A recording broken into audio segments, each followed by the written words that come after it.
ओम शांति। आज हम 29 में 77 की अव्यक्तवाणी सुनते हैं। आज की वाणी का सार है पुरुषार्थ की रफ्तार में रुकावट का कारण और उसका निवारण।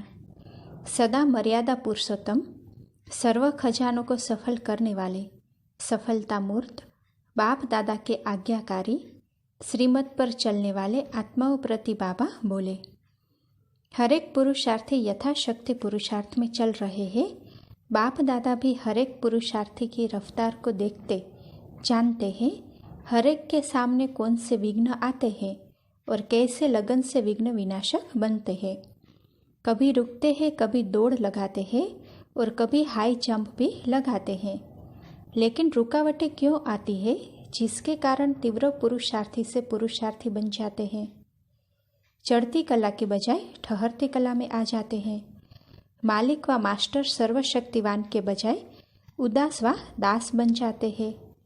कारण तो देखो बाबा क्या कहते हैं, बहुत छोटी छोटी बातें हैं। जैसे उस दिन सुनाया, मूल बात मेजोरिटी के सामने व्यर्थ संकल्पों का तूफान ज़्यादा है। व्यर्थ संकल्प आने का आधार है शुभ संकल्प अर्थात शुद्ध विचार, ज्ञान के खजाने की कमी।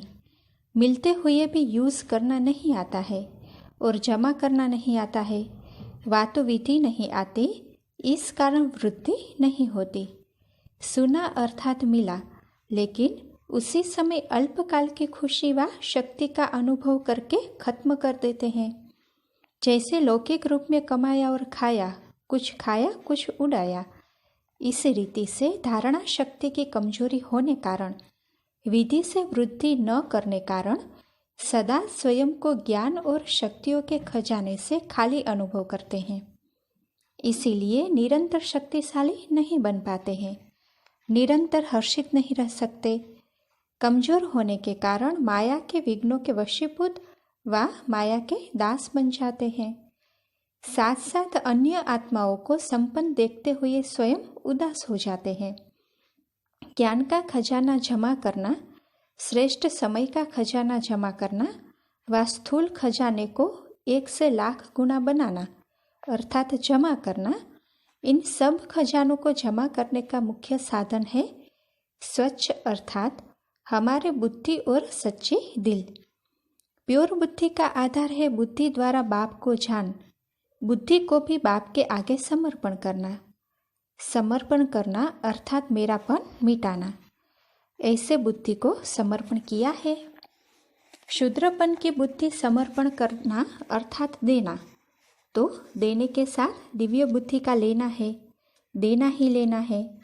जैसा सौदा करते हैं तो देकर फिर लेते हैं ना, पैसे देना वस्तु लेना, वैसे यहाँ भी देना ही लेना है। पहले सब कुछ देना है। कैसे? शुभ संकल्प द्वारा। सब कुछ बाप का है, मेरा नहीं। मेरेपन का अधिकार छोड़ना, इसी को ही समर्पण कहा जाता है। इसी को ही नष्ट मोहास्टेज कहा जाता है। स्मृति स्वरूप न होने के कारण व व्यर्थ संकल्प चलने के कारण, उदास व दास बनने के कारण मेरेपन से नष्ट मोह नहीं है। मेरेपन का विस्तार बहुत है। बाप दादा भी सारा दिन सभी बच्चों का विशेष देने की चतुराई का खेल देखते रहते हैं। अभी अभी देंगे, अभी अभी फिर वापस ले लेंगे। अभी अभी मुख से कहेंगे मेरा कुछ नहीं, लेकिन मनसा में अधिकार रखा हुआ है। अधिकार अर्थात लगाव। कभी कर्म से देकर वाणी से वापिस लेते। चतुराई यह करते हैं कि नए के साथ पुराना भी अपने पास रखना चाहते हैं। कहलाते हैं ट्रस्टी, लेकिन प्रैक्टिकल में है गृहस्थी। तो व्यर्थ संकल्प मिटाने का आधार है गृहस्थीपन छोड़ना। चाहे कुमारी है व कुमार है, लेकिन मेरा स्वभाव, मेरा संस्कार, मेरी बुद्धि, यह विस्तार गृहस्थीपन है। जो समर्पण हो गए तो जो बाप का स्वभाव वह आपका स्वभाव, जो बाप का संस्कार वह आपके संस्कार। जैसे बाप की दिव्य बुद्धि वैसे आपकी। तो दिव्य बुद्धि में स्मृति न रहे, यह नहीं हो सकता। 1 घंटे की अवस्था भी चेक करो, तो सदैव संकल्पों का आधार कोई न कोई मेरापन ही होगा। मेरेपन की निशानी सुनाई लगाव। लगाव के भी स्टेजेस है। एक है सूक्ष्म लगाव, जिसको सूक्ष्म आत्मिक स्थिति में स्थित होकर ही जान सकते हैं। दूसरे है स्थूल रूप के लगाव, जिसको सहज जान सकते हो। सूक्ष्म लगाव का विस्तार बहुत है। बिना लगाव के बुद्धि की आकर्षण वहाँ तक जा नहीं सकती, व बुद्धि का झुकाव वहाँ जा नहीं सकता। तो लगाव की चेकिंग हुई झुकाव, चाहे संकल्प में हो, वाणी में हो, कर्म में हो, संबंध में हो, संपर्क में हो, न चाहते हुए भी समय उस तरफ लगेगा जरूर। इस कारण व्यर्थ संकल्प का मूल कारण है लगाव। इसको चेक करो। जिन बातों को आप नहीं चाहते हो वह भी व्यर्थ संकल्पों के रूप में डिस्टर्ब करती है। इसका भी कारण पुराने स्वभाव और संस्कारों में मेरापन की कमी है। जब तक मेरा स्वभाव, मेरा संस्कार, तो वह खींचेंगे। जैसे मेरी रचना रचता को खींचती है, वैसे मेरा स्वभाव संस्कार रूपी रचना आत्मा रचना को अपनी तरफ खींचेगी। मेरा नहीं, यह शूद्रपन का संस्कार है। शूद्रपन के संस्कार को मेरा कहना यह महापाप है, चोरी भी है और ठगी भी है। शूद्रों की चीज अगर ब्राह्मण चोरी करते अर्थात मेरा कहते तो वह महापाप हुआ। और बाबा, यह सब कुछ आपका है, ऐसे कहकर फिर मेरा कहना यह ठगी है। और इसी प्रकार के पाप होने से, पापों का बोझ बढ़ते जाने से बुद्धि ऊंचे स्टेज पर टिक नहीं सकती। इसका कारण व्यर्थ संकल्पों के नीचे की स्टेज पर बार बार आना पड़ता है और फिर चिल्लाते हैं कि क्या करें। व्यर्थ संकल्पों का दूसरा कारण है सारे दिन की दिनचर्या में मनसा वाचा कर्मणा जो बाप द्वारा मर्यादाओं संपन्न श्रीमत है, उसका किसी न किसी रूप से उल्लंघन करते हो। आज्ञाकारी से अवज्ञाकारी बन जाते हो।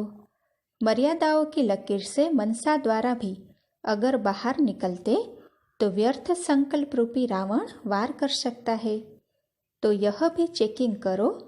संकल्प द्वारा वाणी, कर्म, संबंध, संपर्क द्वारा ब्राह्मणों की नीति और रीति को उल्लंघन तो नहीं करते हैं। अवश्य कोई नीति व रीति मिस है, तब बुद्धि में व्यर्थ संकल्प मिक्स होते हैं। समझा दूसरा कारण? इसीलिए चेकिंग अच्छी तरह होनी चाहिए, तब व्यर्थ संकल्पों की निवृत्ति हो सकती है। सारा दिन बाप द्वारा जो शुद्ध प्रवृत्ति मिली हुई है, बुद्धि की प्रवृत्ति है शुद्ध संकल्प करना, वाणी की प्रवृत्ति है जो बाप द्वारा सुना वह सुनाना, कर्म की प्रवृत्ति है कर्मयोगी बनकर कर्म करना, कमल समान न्यारा और प्यारा बन रहना, हर कर्म द्वारा बाप के श्रेष्ठ कार्यों को प्रत्यक्ष करना तथा हर कर्म चरित्र के रूप से करना। चतुराई नहीं लेकिन चरित्र, वह भी दिव्य चरित्र।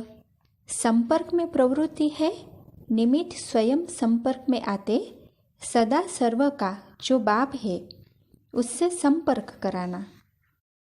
तो ऐसी पवित्र प्रवृत्ति में बिजी रहने से व्यर्थ संकल्पों से निवृत्ति होगी। वह लोग कहते हैं प्रवृत्ति से निवृत्ति, बाप कहते हैं पवित्र प्रवृत्ति से ही निवृत्ति हो। गृहस्थी अलग है, उनको गृहस्थी नहीं कहेंगे। पवित्र प्रवृत्ति को ट्रस्टी कहेंगे, न कि गृहस्थी। तो समझा, निवृत्ति का आधार पवित्र प्रवृत्ति है।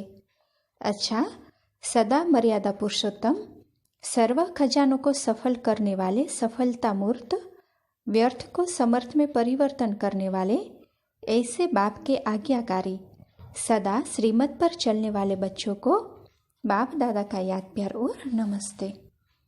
अभी पार्टियों के साथ मुलाकात है तो वह सुनते हैं। शक्तियाँ अपना जलवा दिखाएगी, पांडव साथ देंगे। शक्तियों को आगे रखना अर्थात स्वयं आगे होना। उन्हों को आगे रखने से आपका नाम बाला हो जाएगा। जो त्याग करता उसका भाग्य ऑटोमेटिकली जमा हो जाता है। शक्तियाँ शस्त्रधारी हो, शस्त्रों से थक तो नहीं जाती। शस्त्रधारी शक्तियों का ही पूजन होता है। तो आप सभी पूज्य हो। पूज्य अर्थात शस्त्रधारी। अगर किसी भी समय शस्त्र छोड़ देती तो उस समय पूज्य नहीं। शक्ति रूप नहीं तो कमजोर हो, कमजोर की पूजा नहीं होती। पूज्य अर्थात सदा पूज्य, ऐसे नहीं कभी पूज्य कभी कमजोर। तो शस्त्र सदा कायम रहते हैं। जब अपने को गृहस्थी समझते तब गृहस्थी का जाल होता। गृहस्थी बनना अर्थात जाल में फंसना। ट्रस्टी अर्थात मुक्त। सदा यही स्मृति रखो कि हम पूज्य हैं। कैसा भी कोई परिवर्तन आवे उसमें विजय होने कारण राजी रहते। कभी बच्चों आदि से नाराज तो नहीं होते। जब कहते हो बच्चे तो बच्चे अर्थात बेसमझ, बच्चे अर्थात चंचल। जब है ही चंचल स्वभाव, बेसमझ, तो उनसे नाराज क्यों होते। जब राज को जानते हैं कि कलयुगी बच्चे हैं, तमोगुणी पैदाइश है, जरूर चंचल होंगे। जैसी मिट्टी वैसा ही मटका बनेगा। मिट्टी गर्म है तो पानी ठंडा हो, यह कैसे हो सकता। तो नाराज होना अर्थात ज्ञानवान नहीं, राज को नहीं जानते। अगर योगयुक्त होकर उन्हें शिक्षा दो तो वह परिवर्तन हो जाएंगे। नाराज नहीं होना है। सारा दिन संकल्प, बोल और कर्म बाप के याद और सेवा में ही लगे रहते हैं। हर संकल्प बाप की याद व सेवा। ऐसे ही हर बोल द्वारा बाप की याद दिलाना या दिया हुआ खजाना दूसरों को देना। कर्म द्वारा भी बाप के चरित्रों को सिद्ध करना। तो ऐसे याद और सेवा में सदैव रहते हो। अगर याद और सेवा इन दोनों में सदा बिजी रहो तो माया आ सकती है। अगर याद और सेवा को भूलते तो माया का गेट खोल देते हैं।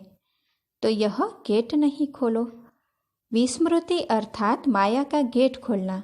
स्मृति अर्थात पक्का गोदरेज का लॉक लगाना। याद और सेवा की स्मृति डबल लॉक है। डबल लॉक लगाएंगे तो माया कभी आ नहीं सकती। अगर सिंगल लॉक सिर्फ याद का लगाते, सेवा नहीं, तो माया आ जाएगी।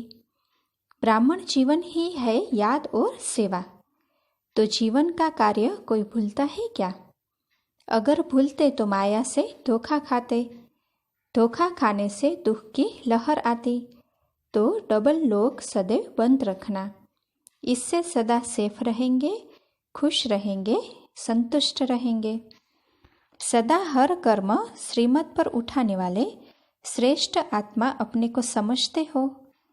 हर कदम श्रीमत पर है या मनमत पर, उसकी परख जानते हो। परखने का साधन क्या है।